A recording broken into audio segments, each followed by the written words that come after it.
গড়চুকত লাঠি চালনা কৰিবলগীয়া হৈছে যিকোনো মুহূৰ্তত গ্ৰেপ্তাৰ হ'ব সিদ্ধাৰ্থ শৰ্মা আৰু সিদ্ধাৰ্থ শৰ্মাৰ বিৰুদ্ধে যি ক্ষোভৰ জোৱাৰ এই ক্ষোভৰ জোৱাৰৰ বহিঃপ্ৰকাশ ঘটাই ইতিমধ্যে অনুৰাগী উত্তাপল হৈ পৰিছে আৰু যাৰ বাবে ইতিমধ্যে গড়চুকত লাঠি চালনা কৰিবলগীয়া পৰিৱেশ পৰিস্থিতিৰ উদ্ভৱ হৈছে আমি দৰ্শকসকলক জনাইছো সিদ্ধাৰ্থ শৰ্মা জুবিন গাৰ্গৰ মেনেজাৰ আৰু এই মেনেজাৰৰ বিৰুদ্ধে ক্ষোভৰ বহিঃপ্ৰকাশ লাঠি চালনা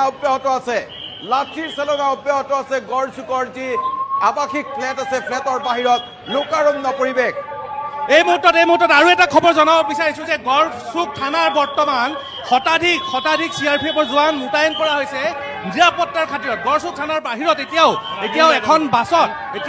কেইবাখনো বাছ আহি উপস্থিত হৈছে আৰু প্ৰত্যেকখন বাছত শতাধিক CRPF জোৱান আছে আৰু এই কুখ্যাতকেইটাক নিৰাপত্তা দিবৰ বাবে এই ক্ষেত্ৰত আমি জনাব বিচাৰিছো যে আইন যাতে কোনো হাতত তুলি নলয়, তদন্তত যাতে হেঙাৰ নহয় তাৰ বাবে আমি অনুৰোধ জনাইছো। সিদ্ধাৰ্থ শৰ্মাৰ যিটো ফ্লেট সেই ফ্লেটটোত সিদ্ধাৰ্থ শৰ্মাৰ ফ্লেটত তেওঁৰ মাতৃ ভগ্নী আছে। যিসকল লোকে এই ধৰণৰ ক্ষোভত তাতে